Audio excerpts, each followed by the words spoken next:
Halo teman-teman, perkenalkan, aku Adinda Cita Rizky Mulia Yustika. Saya Elida. Namaku Wanda Narwahdatul Munawaroh. Saya Dewi Santika akan menyampaikan materi yang pertama mengenai prinsip-prinsip etika profesi akuntansi menurut IFEK, AISPA, dan IAI.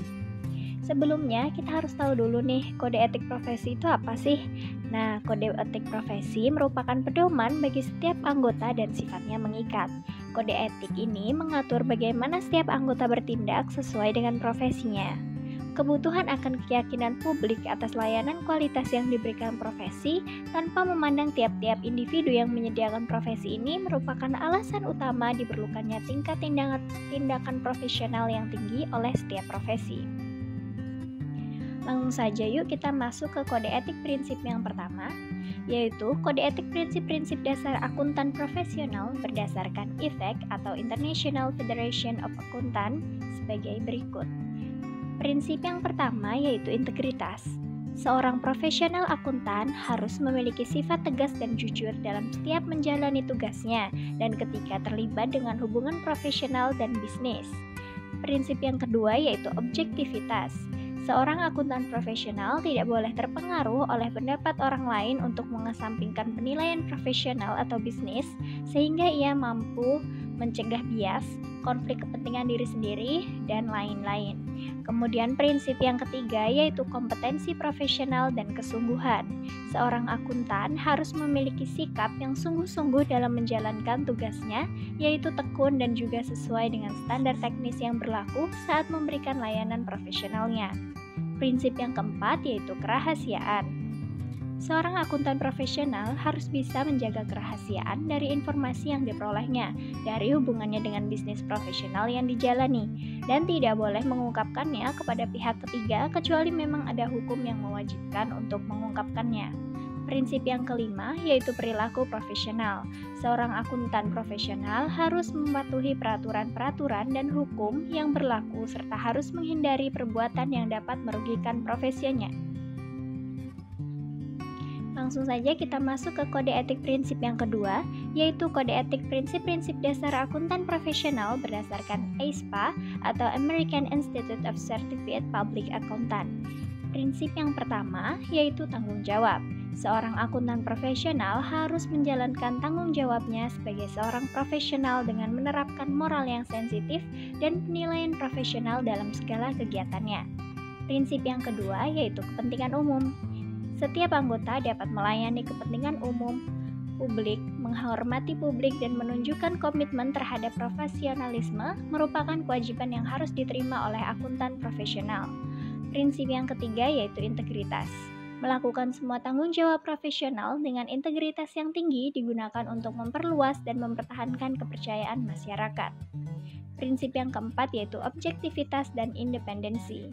Dalam penyajian fakta dan tampilan ketika memberikan layanan audit dan jasa atestasi lainnya, anggota harus independen, serta harus bisa mempertahankan objektivitas dan bebas dari kepentingan diri sendiri dalam melaksanakan tanggung jawab profesionalnya. Yang kelima yaitu due care. Seorang anggota harus berusaha terus-menerus untuk meningkatkan kompetensi dan layanan dalam melaksanakan tanggung jawab profesionalnya dengan kemampuan terbaik yang dimiliki serta harus mematuhi standar teknis dan etis profesi. Prinsip yang terakhir yaitu sifat dan cakupan layanan.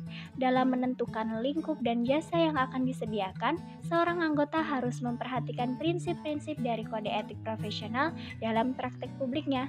Untuk prinsip etika menurut IAI akan disampaikan oleh rekan saya. Kode Etik Akuntan Indonesia atau IAI adalah aturan yang diperuntukkan bagi seluruh akuntan di Indonesia, baik yang melakukan praktik sebagai akuntan publik, bekerja di lingkungan dunia usaha, instansi pemerintah, maupun bekerja di lingkungan pendidikan. Tujuan profesi akuntansi adalah untuk memenuhi tanggung jawab dengan standar profesionalisme dan berorientasi kepada kepentingan publik. Untuk mencapai tujuan tersebut, terdapat 4 kebutuhan dasar yang harus dipenuhi, tertuang dalam Prosiding Kongres 8 IAI tahun 1998, yaitu A. Kredibilitas, yaitu masyarakat membutuhkan kredibilitas informasi dan sistem informasi. B. Profesionalisme, yaitu diperlukan individu yang dapat diidentifikasi dengan jelas oleh pemakai jasa akuntan sebagai profesional dalam bidang akuntansi. C. Kualitas jasa, yaitu memberikan keyakinan bahwa jasa yang diperoleh dari akuntan diberikan dengan standar kinerja tertinggi. Dan yang D adalah kepercayaan, yaitu klien harus meyakini bahwa dalam pemberian jasa akuntansi dilandasi dengan kerangka etika profesional. Faktor kunci representasi profesi akuntan adalah eksistensi akuntan itu sendiri yang ditentukan oleh tingkat kepercayaan masyarakat atau klien pengguna jasa akuntan. Dan tingkat kepercayaan masyarakat tersebut ditentukan oleh kualitas jasa, ketaatan, serta kesadaran pada akuntan dalam mematuhi kode etik profesi akuntan. Adapun struktur kode etik IAI yang disusun berdasarkan jenjang terdiri atas 4 bagian. Yang pertama yaitu prinsip etika, disahkan di Kongres IAI untuk seluruh anggota IAI. Yang kedua, ada aturan etika, disahkan oleh rapat anggota kompartemen atau institut profesi sejenis.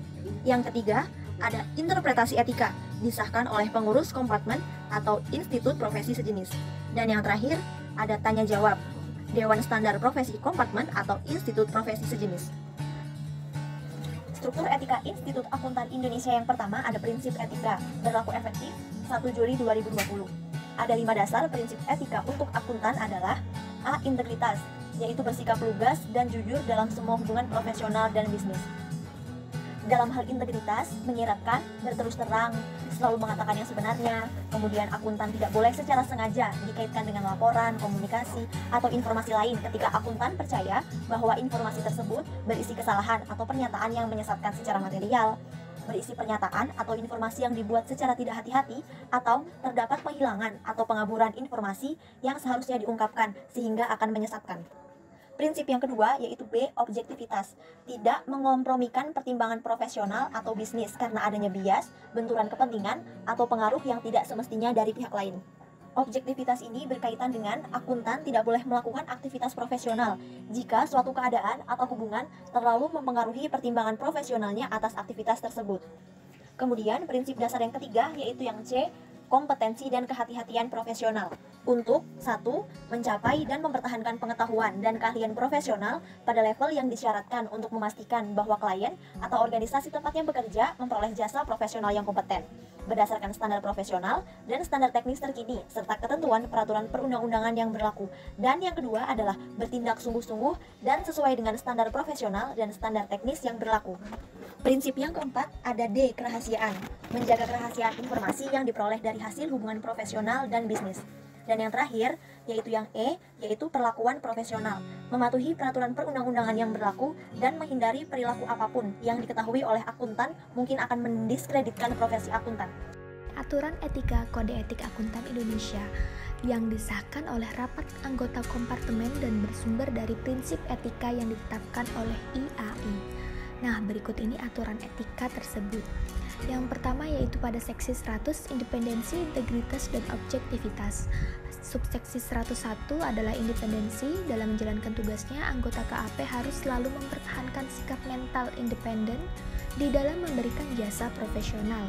Kemudian subseksi 102, integritas dan objektivitas. Nah, dalam menjalankan tugasnya, anggota KAP harus bebas dari segala benturan kepentingan dan tidak boleh memihak pihak lain.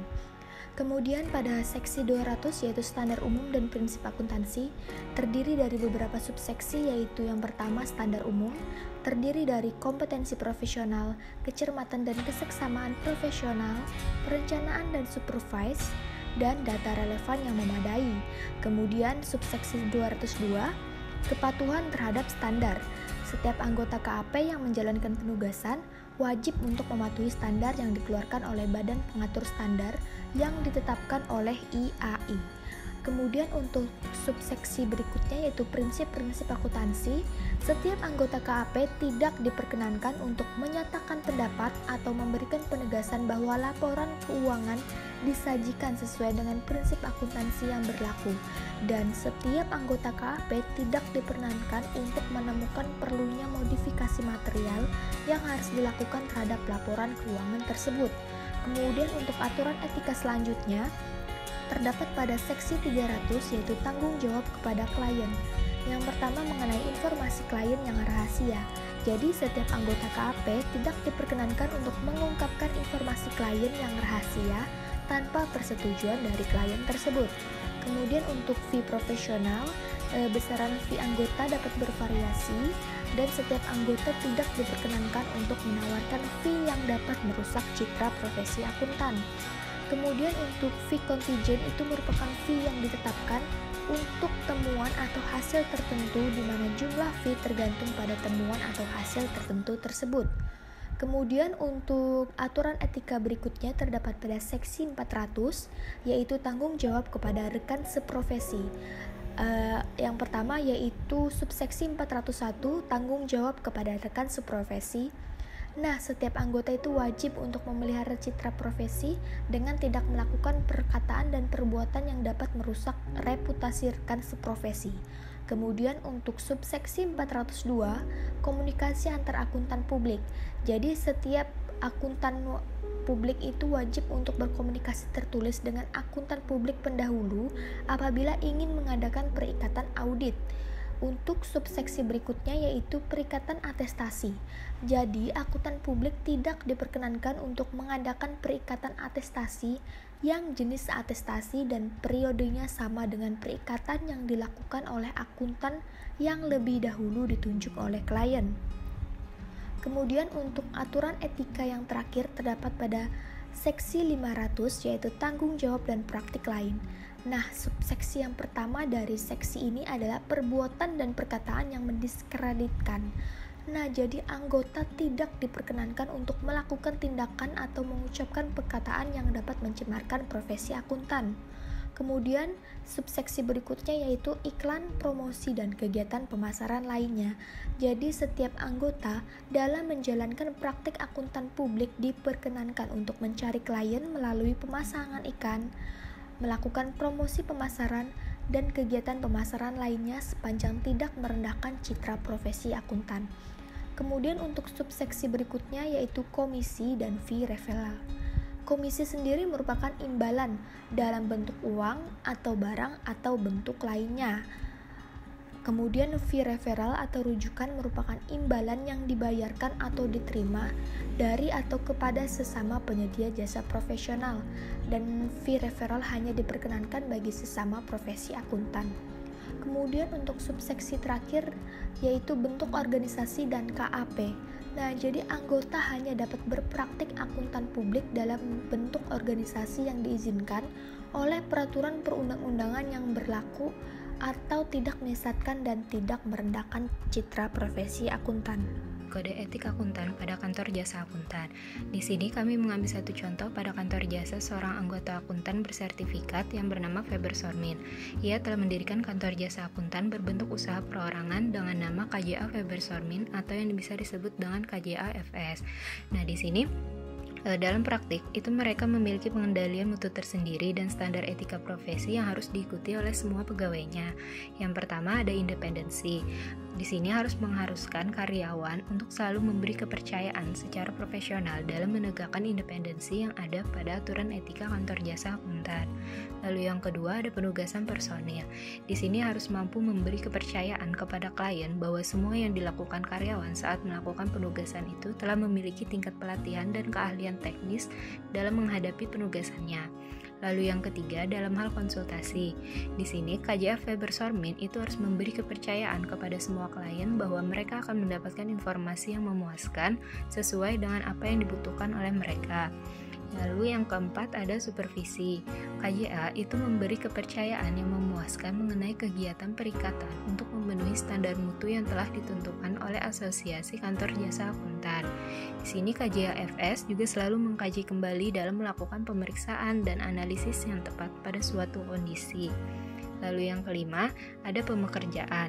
KJA FS itu harus memberi kepercayaan bahwa semua karyawan yang ada di KJA FS itu memiliki individualitas yang tepat untuk melakukan perikatan. Lalu yang keenam, Pengembangan profesional. KJA memberi peluang dalam pengembangan karyawan yang dilakukan dengan mengikuti pelatihan pendidikan agar karyawan itu dapat memenuhi tanggung jawabnya, sehingga mereka dapat meningkatkan kompetensi yang dimilikinya. Lalu yang ketujuh itu ada promosi. Untuk meningkatkan para karyawan dalam bekerja, manajemen KJA FS itu akan melakukan peningkatan individu profesional untuk mendapat bertanggung jawab lebih baik lagi. Lalu yang kedelapan ada penerimaan dan keberlanjutan klien. KJA di sini selalu berhati-hati dengan ketelitian dalam menerima, menolak, dan mempertahankan klien. KJA juga harus memahami apa tujuan klien meminta bantuan itu dengan mempertimbangkan yang lainnya untuk menjaga integritas KJA. Lalu yang kesembilan itu inspeksi.